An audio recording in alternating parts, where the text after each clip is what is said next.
gotta rebuild yourself. I know the world is slowly breaking you down. Warning. Content contains triggers that may be graphic. This video may contain triggering or sensitive material. Violence, assault, and abuse are some of the topics mentioned within this video. If you feel triggered, please exit the video and refrain from continuing. Thank you. Hi, thank you for coming to listen to a Letter to the Reader podcast. I am your host, B. Vang. Behind the camera is our special camera guy and also my husband, and he's here to support. He might be chiming in here and there. And we would like to welcome our first guest to a Letter to the Reader podcast, Seng Yang. Hello. All right. So, first and foremost, the purpose of this podcast is to shed light on taboo topics within the Hmong community and to encourage other people who are going through the same things that we're going through or that the guest has been through. So let's hop right into it. Describe what your early family life was like growing up. We grew up very poor. Very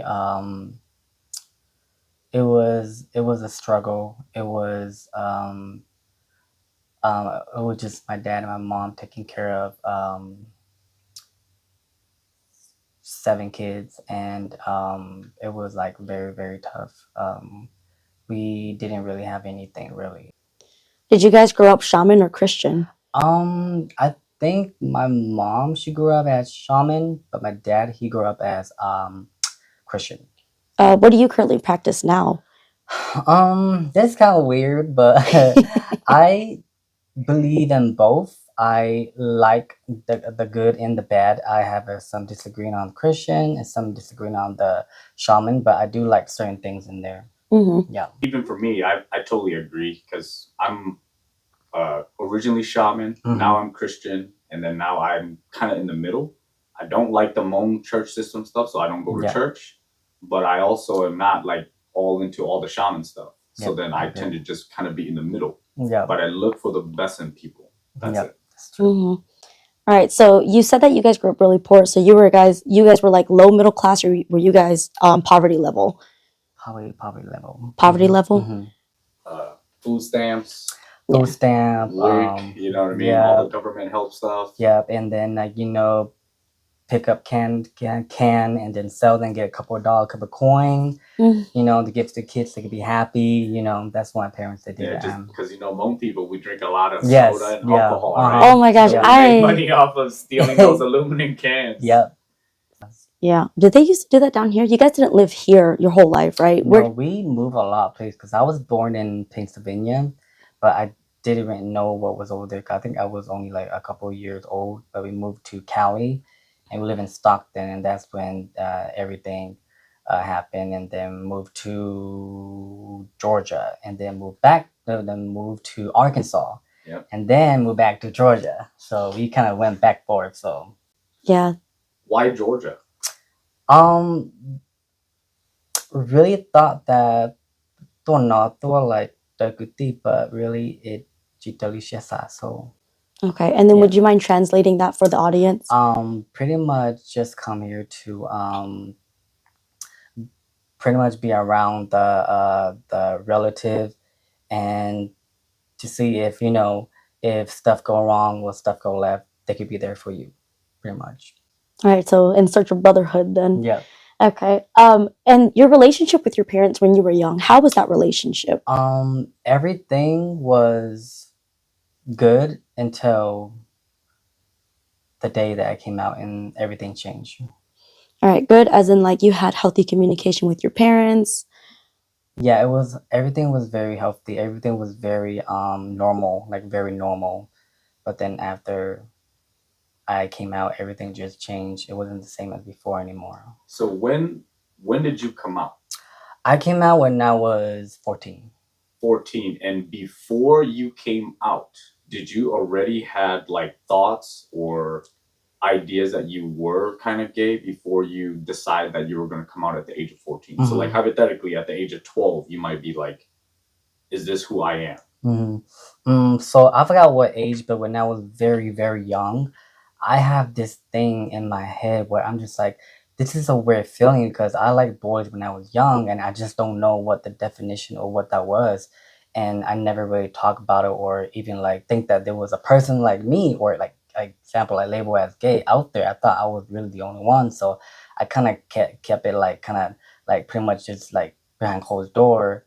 And after I came out, I still think that I was the only one because a lot of people be like, and my relatives, they be like, oh, you're the only one that is doing that. You're the only one that's doing that. Nobody out here is doing that. So when Facebook was made in 2010, I created Facebook around I think like 2011 or 12, and then when my fan base started like going up, and then like my relative left and right from different states, they see what I've been doing, and then they go like eavesdrop on like my parents, and then my parents will come and like say, why are you doing this? Why are you doing that? Not supposed to doing that. You are ruining the Yang clan and our reputation, all that stuff.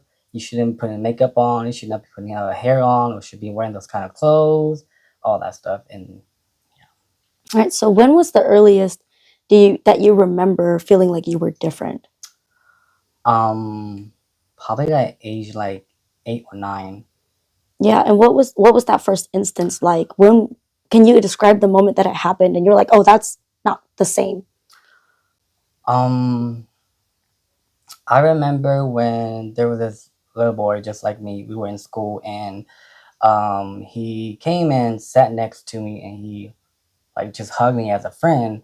And for some reason, I feel like a very very like great warming like sigh from or like his energy, and then I started to feel like wow, like I like the way he was hugging me, and it just from there. Okay. Yeah. How was that relationship with your parents after you came out? And what was that first night like? It was dark. It was cold because after I told them, um, everything changed. Like the communication, can't look at me. I'll be in my room. I'll be in like the corner in the dark, listening to music, and that was the only way to like cry my tears out. I'll go in the bathroom, turn on the shower, and cry and let it go down. Yeah. So what were the thoughts that went through your head that first night that you did come out to your parents? I saw a video on Facebook of this of this like guy, and he came out to his parents, and I was like, okay, well, it seemed like his parents okay, so let me go tell my parents, and I was very excited about it. And when I told my parents, my mom was like, are you sure? And I was like, yes. She's like, you stop playing around, because I usually like to joke with her a lot, and she keep thinking that I'm playing around. But I was like, no, I'm not joking. I like guys. And she was like, I don't know if I should say this word, but she's like, oh, hello. And then that's when she went to the bed, and my parents had a whole conversation. And then after that, my mom was like, just go to your room, talk to you tomorrow. And then that's when that day, everything just changed. Yeah. Yeah. I have a question. Mm-hmm. Are you the oldest in your family? I'm the second oldest. Second oldest, right? And you have an older sister, Yes. correct? But being the oldest son, I think in every Hmong family, Yes. there's like a certain pressure or like a certain expectation Yes. that they have of the oldest son. Yes, they do. Knowing that, as we grow up as Hmong people, do you feel some sort of obligation to that along with coming out? Because coming out and being disappointed as the oldest son, like, I guess, how does that mentally affect you along with your relationship with your siblings? Because you got younger brothers and sisters too. Yep. So how did that whole dynamic like affect you when you came out and then your parents said, we'll talk to you tomorrow? From that moment on, obviously the relationship between you and your mom and your dad has changed. Mm-hmm. But how did that also affect you and yourself and you and your siblings? My sibling, they kind of figured know who I was, so they was okay with it. It was just my parents, and then obviously like my relative, people who were close by me, was not okay. They were in shock. And what is it? So then all I know was to just tell them how I feel. And then I didn't know that everything was gonna go into like chaos. Like it traumatized me a lot, like a lot, to the point where it's every time where I'd be crying in my sleep, sometimes out of nowhere, and I'd be having like moments where I just be stressed. Cause since after the day that I told them, I started to have these moments where sometime where I just started stressed out of nowhere. And sometimes I don't know why I'll be stressing, but then the one thing that clicked on my head was the day that I told my parents that, and then I have to deal with everybody because I feel like I have to deal with the whole Hmong community, and I have to deal with my relative, and then I have to deal with people at school, and then get into so many fights because I was like, if I don't get my respect, then they're not even gonna respect me. So sometime in life, you have to kind of demand your respect to get respect, and if you keep allowing it, it's just gonna continue. It's not really always about like violence, but sometimes you have to have a voice. Yeah, do you ever have moments where you regretted coming out as gay to your parents? Do you have moments today when you think to yourself, like, maybe I should have been different? Do you have those moments at all? Well, when I was going through it, after a couple of years, I'm just like, damn, I should have just kept it to myself and pretend I'm straight or marry a girl to make them happy. But what about me? What if I make someone happy, but I'm sitting here being devastated for the rest of my life, pretty much trying to like, be like these DL, hiding for the rest of their life, and I can't be free. I want to be free. So then, so I did have a moment like that where I wish maybe if I haven't said anything, maybe it would have been fine and normal. But at the same time, think about now, I don't regret anything because I am happy and perfectly fine where I am now. That's good to hear. So if you are happy where you are now, does that also mean that the relationship that you currently have with your mom and dad and your siblings are solid, or have they stayed the same, or has some relationship stayed the same since that day? Um, some relationships stay the same. Some they're still growing to this very day. And I thought about that, you know,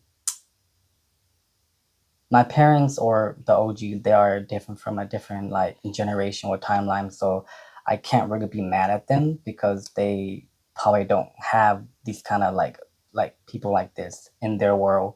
So it's probably kind of shocking to them, especially somebody who is their son that they look up to and have hopes for and everything, and find out that their son is gay or trans or something, and then um, so I just thought that maybe I had to give them time and pretty much educate them to understand about this world, because a lot of these OGs, they see a lot of stuff on Facebook now that they've never seen. So it kind of educate them a little bit. And sometimes I was like, I can't be mad at a lot of these OGs.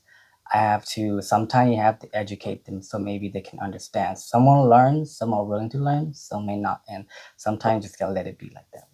Mm-hmm. How do you feel like the gay community is treated in the Hmong community? Um, Very, very horrible, because sometimes I feel like all the men talk down on the gay because they get very disgusted. But it's not really all of them. But at that moment, I feel like it was everybody, and that's how I was feeling. But I just wish that maybe they can try at least to not like be disrespectful. At least just try to at least understand from their point of view, or understand their side, and then maybe the kid or whoever can try to understand from the OG side. And I feel like communication is always key. So, as a Hmong man myself, Mm-hmm. I feel like I don't have an issue with another guy choosing to do what he wants to do in his private time, or the people that he chooses to share a relationship with. My question is, if I am a straight man that don't have no issues with my gay friends, right? Mm-hmm. Is the reason why most Hmong men in the community the reason why they have a problem, I always think, is it because they are DL, low key themselves, and they don't want to lose that reputation? Or is it that they maybe don't even hate you? What if they have a friend, aka we were in a situation where there was a quote unquote Hmong celebrity who felt some kind of way about you, and then everybody in the room had to just laugh along and agree with them. So I often think sometimes maybe people don't want the stigma of, oh, you're sticking up for a gay guy. Yep. You know, and I just feel like people either are down lows or they just want to save their face by not having that relationship with you, you know, not even forgetting that regardless of if you're gay or not, you're still a person, right? Yep. You know? So what do you think? Like, I often just wonder, like you said, a lot of it is education, but why? You know, where does the hate come from? You know, I often just think really deep on that. Where do you think the hate comes from? By everything that I've been through, everything I see and hear, I feel like what they feel is they want somebody to just pretty much just be straight. They can't be a gay or a trans or a lesbian in the community. It have to be like where male marry female, and that's all. That's how I see in the Hmong community. They don't want that to ruin their reputation because just because other people out there, other races are doing it, doesn't mean we should do it. And that's how I've been hearing and been listening to a lot of the OG. That's what they always be saying all the time, that this will ruin our reputation. But then if you ruin our reputation, then it should ruin other people out their reputation too.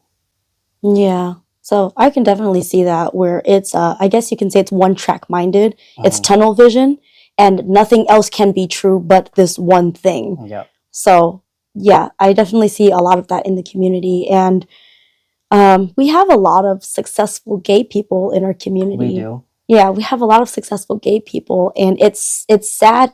It's saddening to see that the successful people decide to venture out of the Hmong community in order to be successful.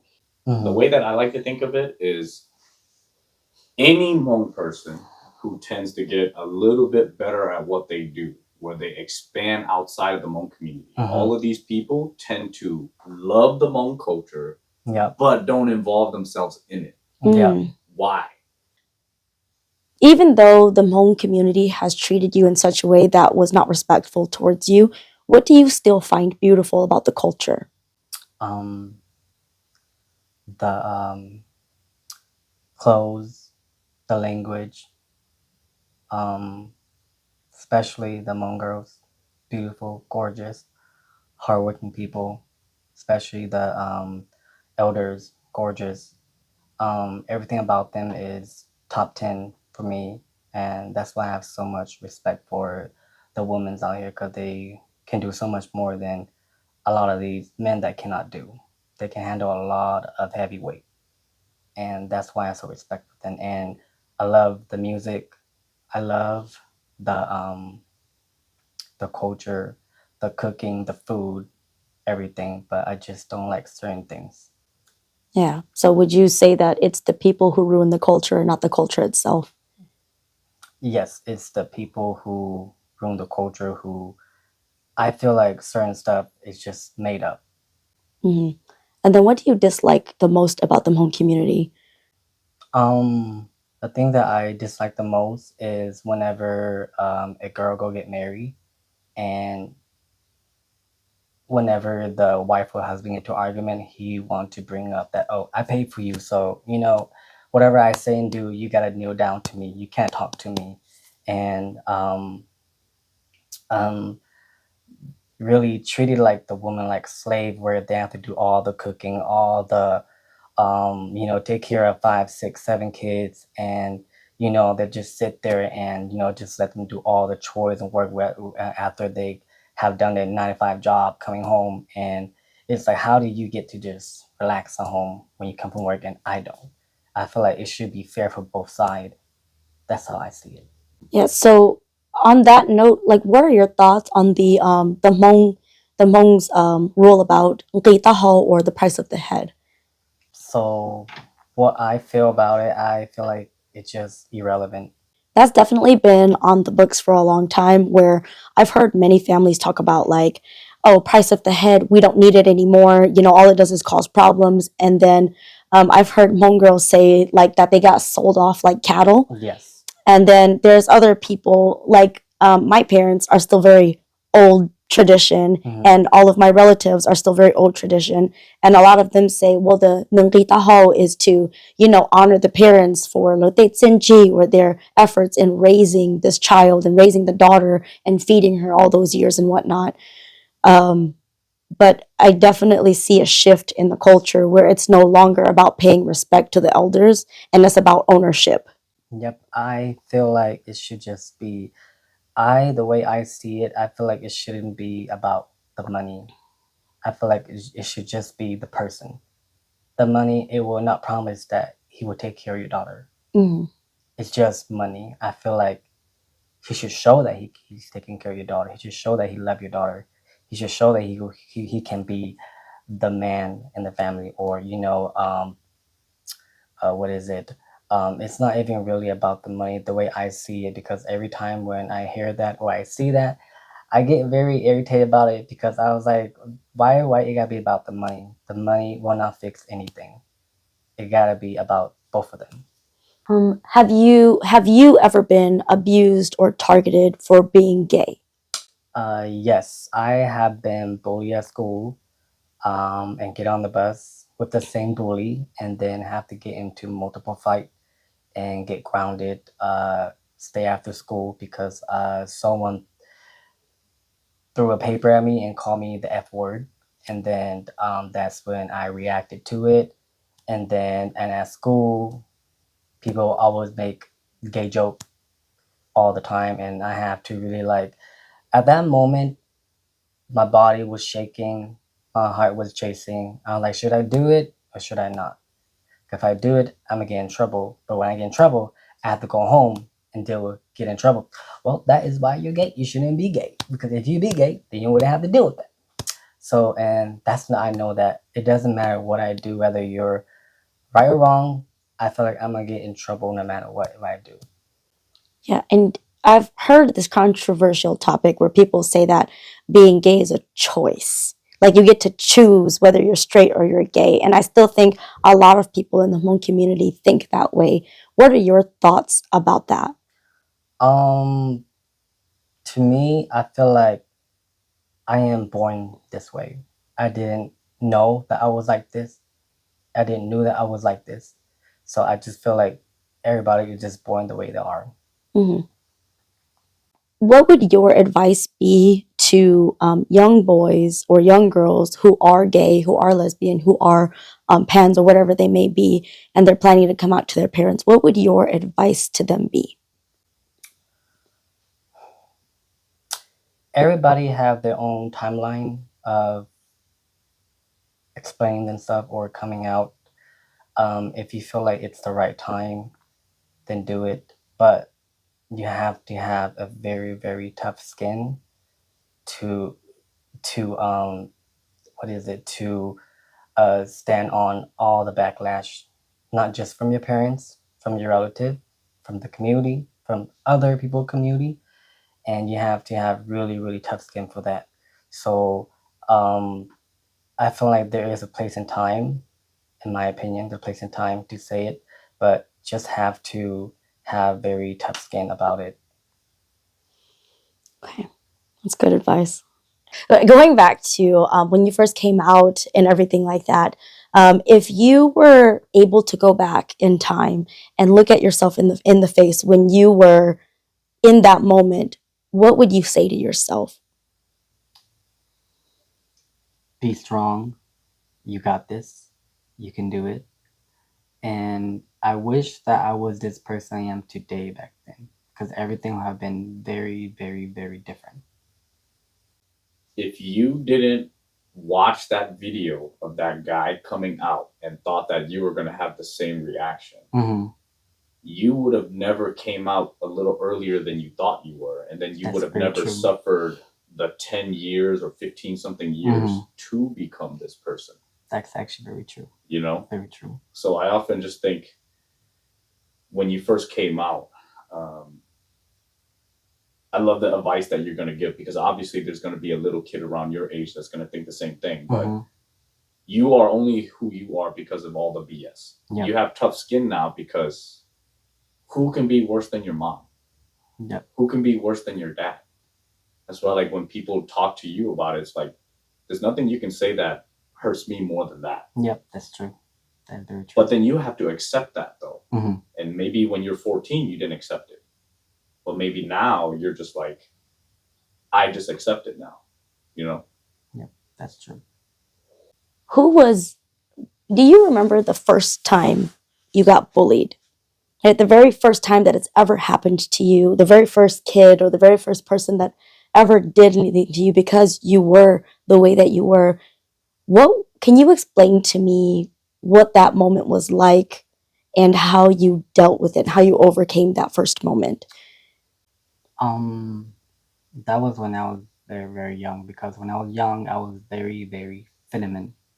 So they see me as a target. So I've been choke slammed on the ground. And at that moment, all I knew was crying. And I went in the bathroom and I stayed in there for hours. And then my teacher had to come and find me, that I was in there for hours just crying. Would you say that that was a trauma? Not really. It was just, I feel like that would just, the bully start from there. And then it just kept going and going and going to this day. It's still happening. And was that in middle school? That was high school? That in was Arkansas? That was in Cali. That was when probably like I was in my probably second, third grade, or one of those. Yeah, and then can you explain to me what the thoughts were that went through your head when that first moment happened to you? I was scared. I felt alone, and I was just crying for help. You said that you felt alone when you got bullied. Mm-hmm. You said that you felt alone when you expressed yourself to your mom and dad. Yep. How do you feel now? After everything, I know that I'm not alone anymore, because there's people out there are just like me out there. Has there ever been anybody who reached out to you and expressed to you their troubles that they were going through with their sexuality? And have you received any messages of being grateful for who you are? Yes, I have. After I came out, and I didn't know who to talk to, so I publicly put it out there on Facebook. And then I have a couple of guys who are just like me that messaged me, and they're a little bit older than me, and they kind of talked to me about everything, about how they grew up and what happened to them, that I need to be strong, that I will make it through, that I got this. And they've been in the same boat like me, that this is just the first step for me. Yeah, so there's definitely a pool of people out there who are cheering you on because Yep. I guess like in you they see their successes. Mm-hmm. Yeah, and that's a beautiful thing. Yeah, and you were the reason why I started this. So, thank you. you inspire me too. Thank you. Yeah. Thank you. Yeah, so you, when you came out and you posted up on Facebook, you said you were around 14. Mm-hmm. So you lost some people, but you gained some people. Yes. How was that experience? It was actually people who was close to me. It was actually close friends, close relative. It did hurt because I grew up with them and they grew up with me. We've been around each other so much, and it did hurt. But then after growing up and realize everything, sometimes it's best to cut people off. Yeah, when did you know that you had to cut people off though? After the gay shaming from my relative, whenever I go to their house, all I hear is gay this, gay that. Các thầy tôi lại, or chưa mong gay tôi lại, or hình cho thằng gay tôi lại. And that's when I figured that I have to cut them off. And that's what I did. And I haven't seen it in a while. Yeah, that's very powerful. How long was that? So again, you said you came out when you were 14, which means you still went to go visit family every now and then when you got invited, because again, you still love them. Yep. You don't want to disrespect them. Nope. But how long did you have to put up with it before you just said you couldn't? As 14 until, when is the last time you remember? The last party you remember? I'm pretty sure it's memorable. See, I came out when I was 14, and I came to Georgia in 2016. So that whole time, those whole year, I was dealing with it. I want to be around my cousins and my boys and girls, and they'll always be cooking, they'll always be grilling all the time, always be drinking. And the reason why I go there a lot because I want to be around them. But when I go there, there are parents who don't like me and feel uncomfortable or always have a slick word to say about me, and they do get on to their parents about it, but at the end of the day, that's their parents, so they can't really tell the parents to stop or don't say that. So I kind of have to just sit there and suck it up and just hear it. When you came out, some of the people that you love, obviously, you had to drop. And then you met new people who started messaging you, saying that be strong because this is how I am. How has the relationship changed with some of those people when you first came out to now, if there is anybody that came back and apologized? So, for example, maybe when you were 14 years old, they thought that being gay is messed up. So then they were like, you know what, Seng, I don't want to be your friend. But then now it's been another, 15 something years maybe? Has anybody that dropped you back then came back into your life, and how did that interaction happen?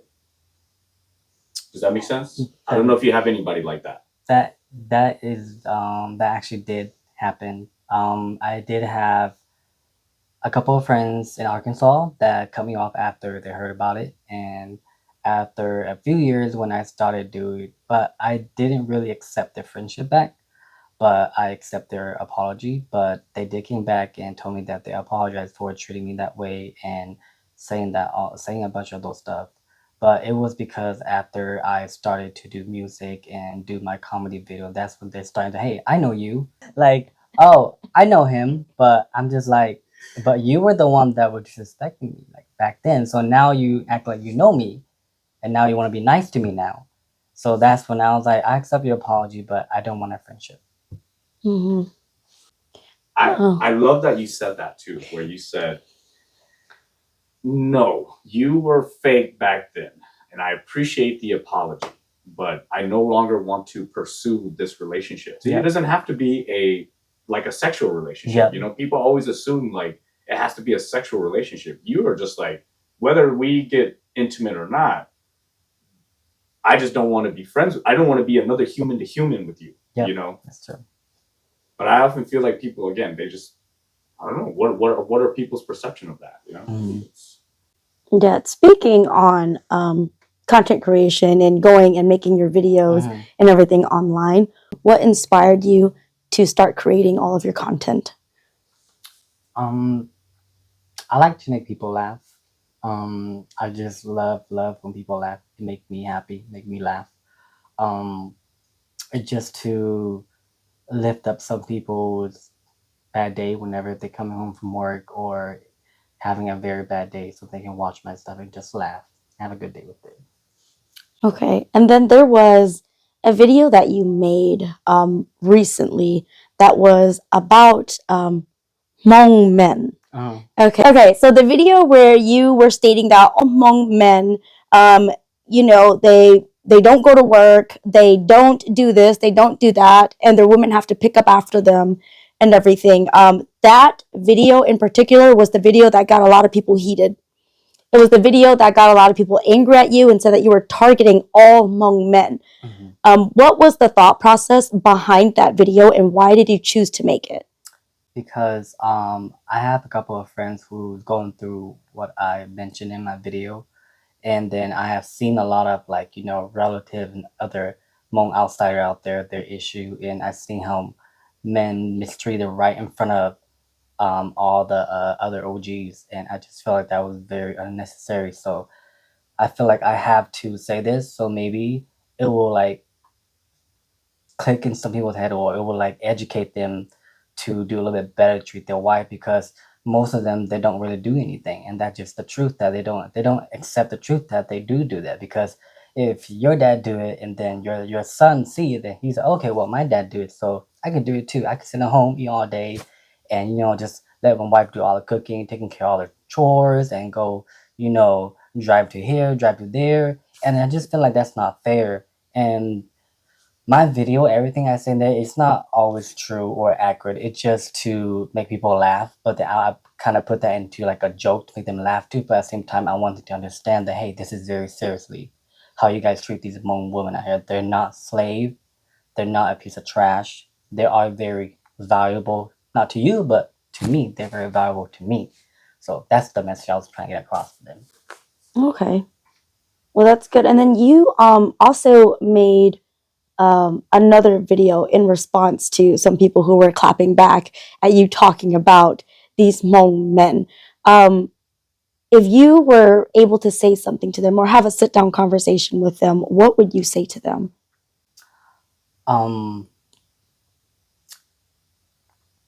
If it's not you, then it's not you. But if it's you, then it's you. If you feel some type of way about it, then it's you. But I was just trying to educate some of these people out here that that's wrong for doing. Like, you shouldn't be doing that. But some people don't like the truth.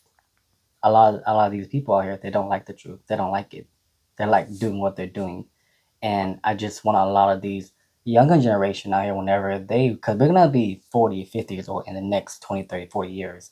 And we're going to have this new generation growing up. And some of them might carry the same thing that their dad, their auntie, their uncle, or the ancestor or anybody out there been doing to that day. And I don't want it to be like that. I want it to be very different. So maybe a lot of the Mongols out here could feel a little bit better if they.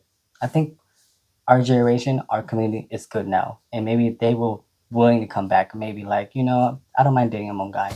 I don't mind being with him to change people's point of view.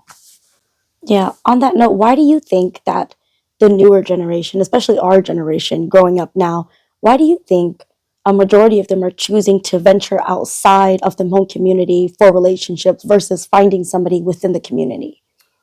Really, it's really the culture, and to be honest, it's really they probably seen how their dad treat their mom, and they probably seen how their brothers treat their sister-in-law, or they may seen their uncle treat their auntie, or they may seen somebody out there doing what their dad, their brother, they're doing. And and then Hmong people will always have this line where I pay for you, so I can do whatever I want to you. Because you know, I don't know how to say it in English, but so no matter what, I could do whatever I want to you. And that's the line that I hate the most hearing from them. Say that line again. So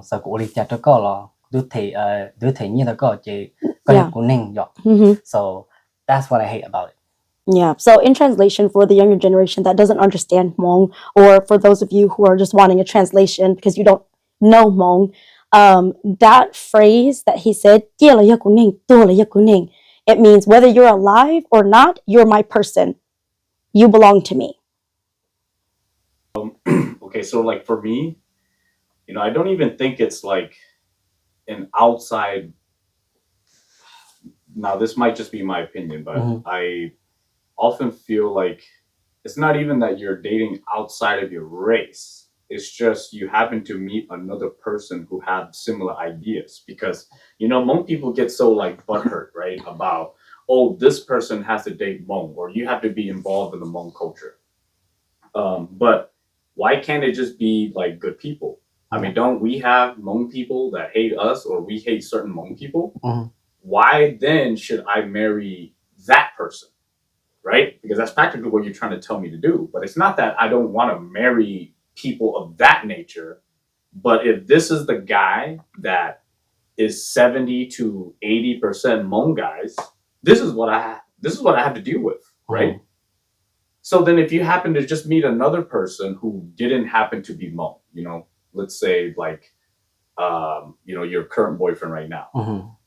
And if you match well with him, what's wrong with that?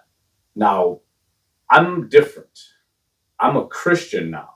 So when I think of things, I often just think if you meet another person that is good to you, and that person is happy, and you know you guys are supposed to be family and related, you should just be happy for them, right? Yeah. Why do they have to be Hmong? What if your boyfriend is taking care of you better than the Hmong people will? How is that a bad thing? You know? That's and very true. I just think it's sexist and racist when they Yes. say, "Why don't you date Hmong people?" Well, secretly you're racist then, right? Because you should just be happy that I found somebody that I love and that will take care of me. Hmong or not, doesn't matter, you know.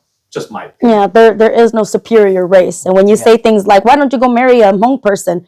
That's you thinking that the Hmong race is a superior race. All right. And then following up with that question, what do you think, what do you see that needs to change in order for our younger generation to want to be a part of this culture? Really, it's really up to us to really educate them, show them better.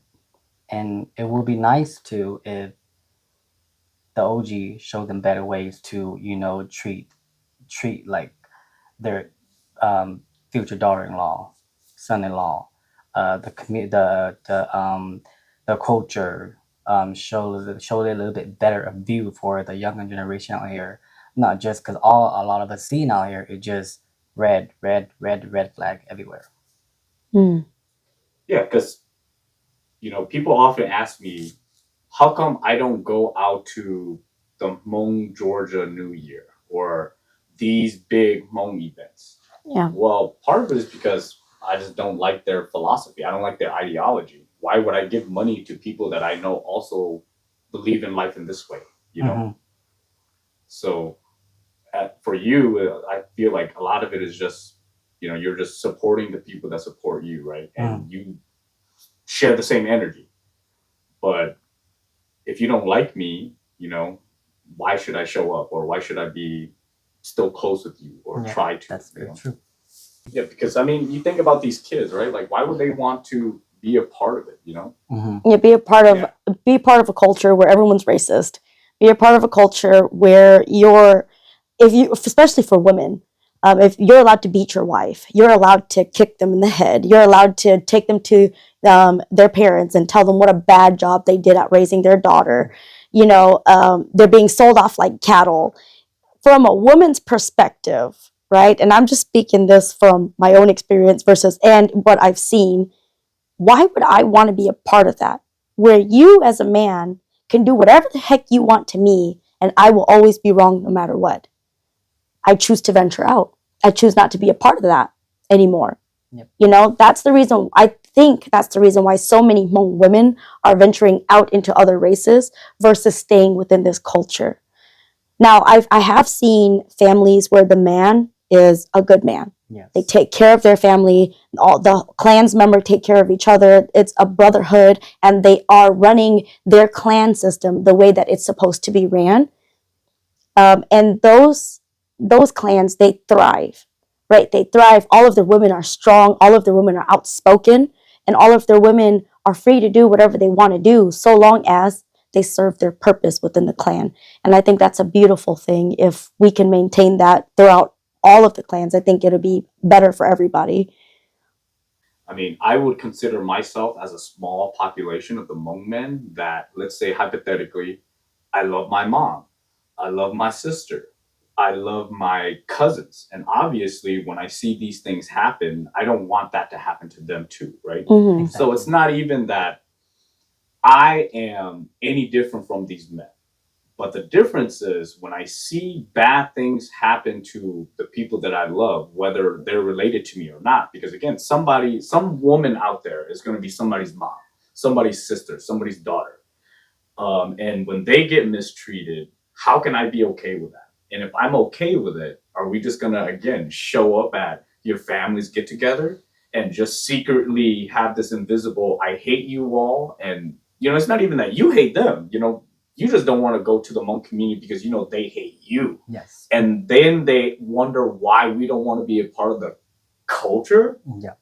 You kick me out, but then you also want me to represent you.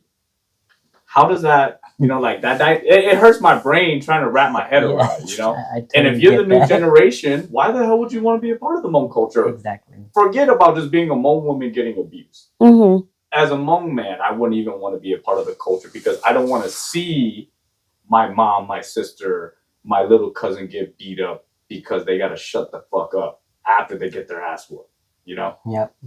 How do you feel that you've grown as a person from when you came out to your family to now?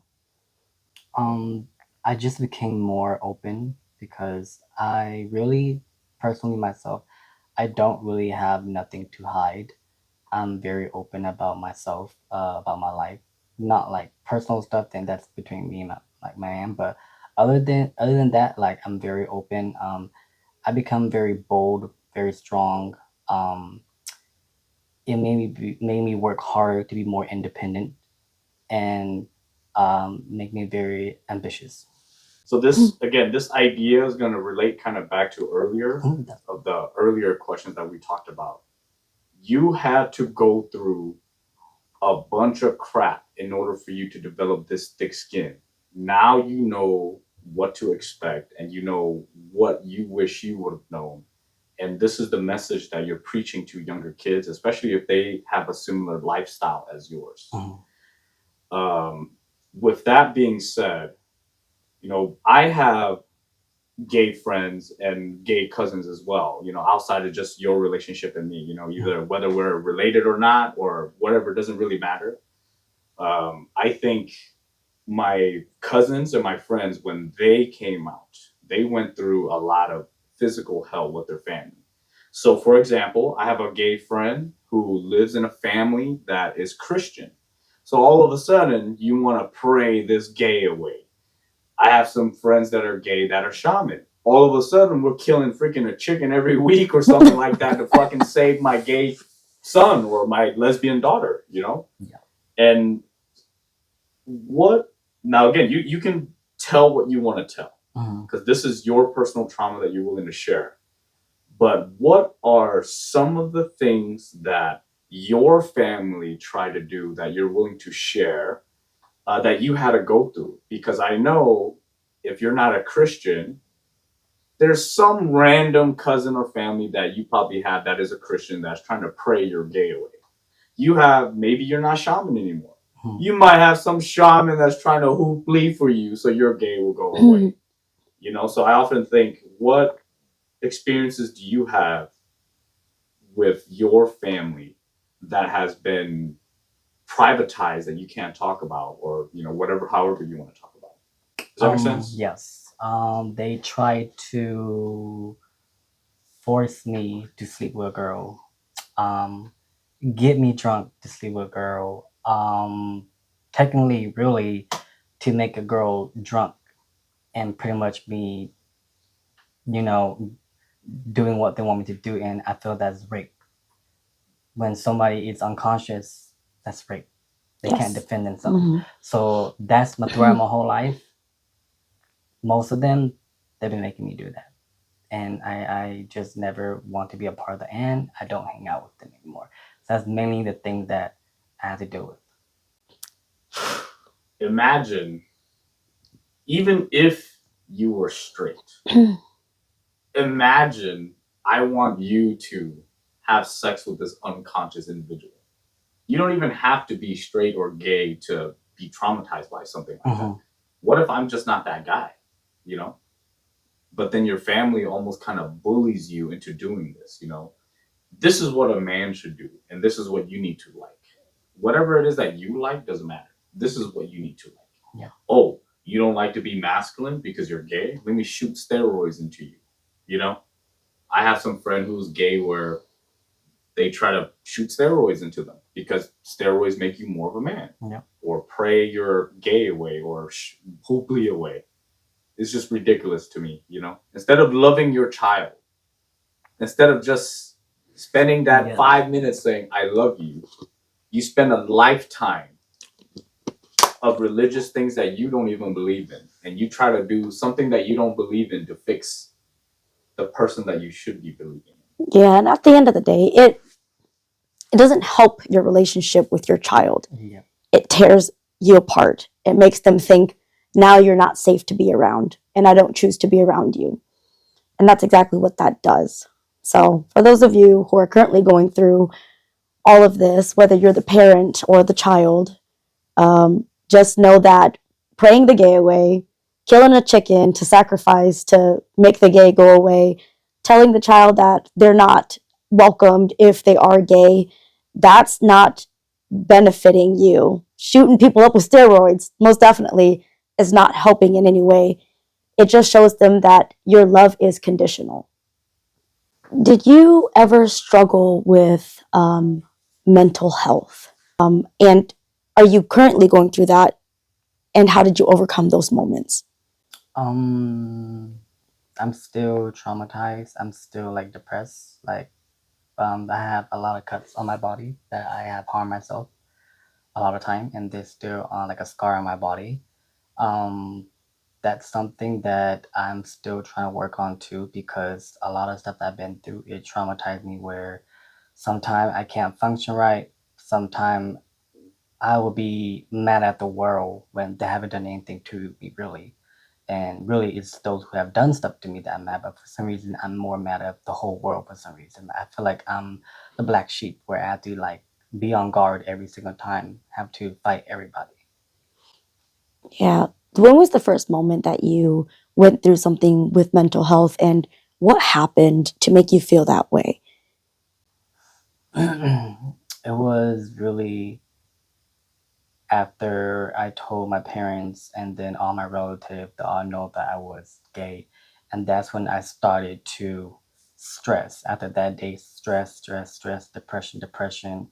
And then I have to deal with people at school, in the bus, and make it more harder, more worse. And the only thing that made me kind of to see the pain is really to just listen to music or talk with somebody, or I will write my feeling down on a paper and I will reread it again. That it's okay, it's okay, it's okay. You got this. Yeah. And what words of comfort would you say to somebody who is currently at the stage that you're at, where they've come out, they know who they are, but they're struggling with the same issues that you're struggling with? What comforting words can you say for those people? Be who you are. Love yourself. Make yourself happy first. You are your priority. Nobody's not your priority. Be strong. Be brave. And if you have to be the bad guy to cut people off, cut them off to make it more easy for you. Mm. What's that saying that you always say? Which one? I got a lot of them. One that you say to your parents. Oh, When your parents tell you what to do with your life? Yep.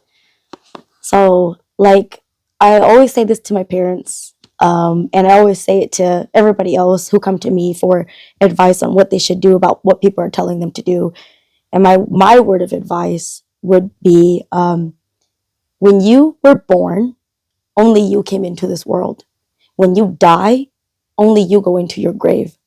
So you don't let anybody else make the hard decisions for you. Agree. Mm-hmm. Right? Because I mean, you're the one that's going through this. Yes. So if you don't cut these people off, these people are not going to go through the same hoops as you anymore. But you know that eventually you're going to die and you're going to go into the ground somehow. Mm-hmm. And you only leave by yourself. So why then should you want the people that don't love you now that you are who you are to follow you? If anything, you would want the people that loves you for who you are to always be with you, whether you are alive or not, you know? Very true. And I really like that statement that B says, because like again, that's true for anybody. It doesn't even just involve you coming out as gay, you know, like anytime you have a hard time in life and your parents can't even do what they're telling you, but then they want you to do this because they've been brainwashed to think that this is the way that you need to live your life. Yep, true. And if you can't follow it, you're again mentally you're cutting your arm physically, but that doesn't even hurt as much as what's cutting you mentally. You know, like cutting these ties, cutting, you know, your mental self with yourself, saying that, man, even though I see myself this way, my parents and my family, these people don't see me this way. The fact that you had to cut them off was probably a deeper cut than you physically cutting yourself, you know? Yeah, so we're getting close to the end here. So the next question that I have for you is, what's your outlet for negativity? To turn it into a positive or turn it into laugh. That's a very good To make it outlet. into a joke. You do a great job, by the way, on the videos. Every single one I see, I'm like laugh emoji. Songs too, the music too. You know? Yeah, music's whether very you good. write them or not, you know. I write them. Exactly, you know. Just saying, I like those. Thank you. Who is your inspiration in life? I just see myself as my inspiration because I've been through it, I've seen it, and I became who I am today because of Seng. Yes. Yep. Yes. I love that because some of my friends, they need to watch somebody to inspire them. It's because they don't know who they are.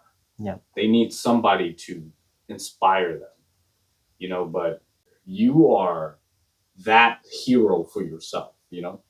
And I often feel like when people don't get inspired by themselves, maybe that's because they don't know who they are yet.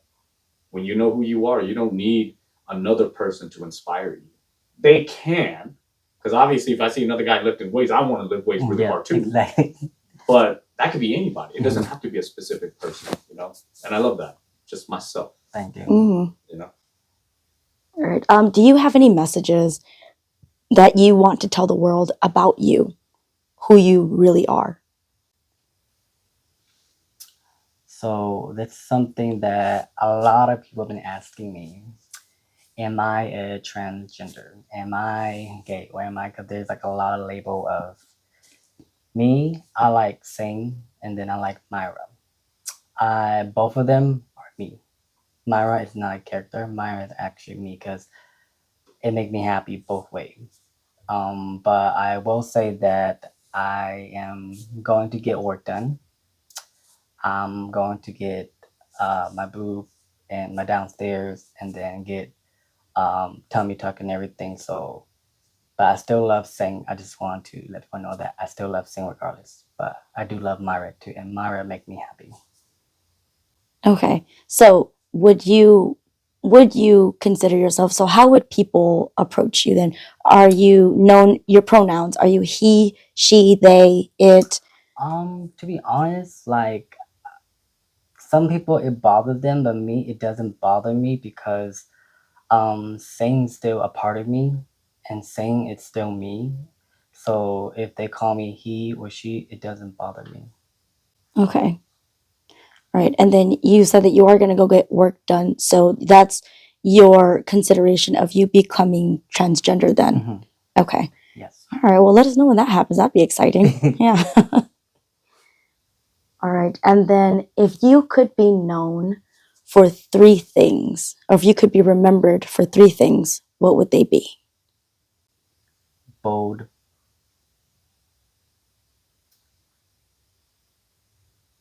powerful, and love.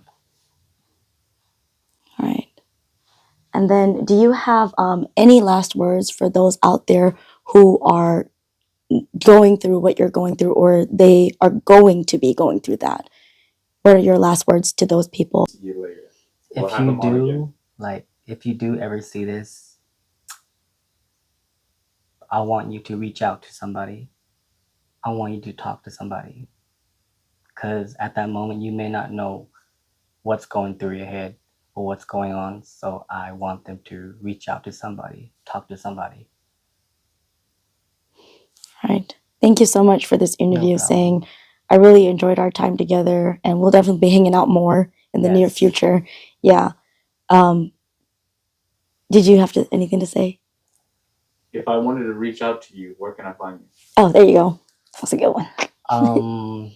My Facebook, it's SENG space YANG, and I'll always be looking at my message. So Okay, awesome. Well, thank you, dear readers, for watching letter number 1, and we will see you guys soon. Sincerely, the writers. Peace. see you guys. Covering bruises with makeup, you trying to keep it a secret. You wanna leave, but you don't even think it's gonna be that easy. Love ain't worth your life, I tell you that. Once you leave, don't go back.